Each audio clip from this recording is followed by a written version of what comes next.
সরকারের নিষেধাজ্ঞার কারণে ১২ অক্টোবর থেকে ২ নভেম্বর ২২ দিন মাছ ধরা বন্ধ থাকার কথা থাকলেও যমুনা জুড়ে দেখা যাচ্ছে ভিন্ন চিত্র।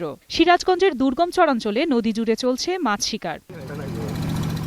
২১ টেলিভিশনের ক্যামেরায় এমন চিত্র ধরা পড়ার পর একটি ফোন নম্বর দেওয়ার টোকেন দেখায় জেলেরা। টোকেন নামের মাছ ধরার এই অনুমতিপত্র চৌহালি পুলিশ ও স্থানীয় এক ইউপি চেয়ারম্যানের দেয়া বলে জানায় জেলেরা। একই সাথে জানা যায় ৩,২৫০ টাকার বিনিময়ে পাওয়া যায় এই টোকেন। ৩২৫০ টাকা নিচে মাছ মারমু দিছে, এটা দেখাইলে বলে আইনের লোক সব সাইডে দিয়ে দেবে। আমাদের তো কোনো কিছু দেয় না খাবারটা। এদিকে টোকেন বাণিজ্যে পুলিশ সম্পৃক্ত নয় বলে জানান চৌহালি থানার ওসি। আর মাছ ধরা বন্ধে কাজ করা হচ্ছে বলে জানায় স্থানীয় মৎস্য কর্মকর্তা। না, পুলিশের পক্ষ থেকে ধরনের কোনো টোকেন বা কোনো সম্মতি বা কোনো রকম তাদের থেকে সহযোগিতামূলক কিছু করা হয় না। তাদের যে চাল দেওয়ার জন্য যে একটা ব্যবস্থা করার কথা ছিল সেটা আমরা পাই নাই।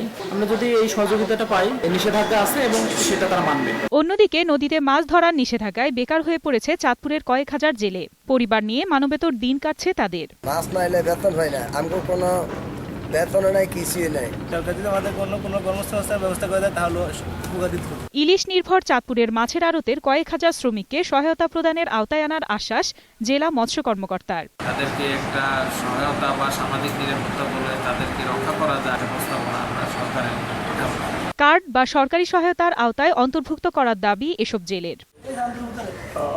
আফসানা নীলা, ২১ টেলিভিশন।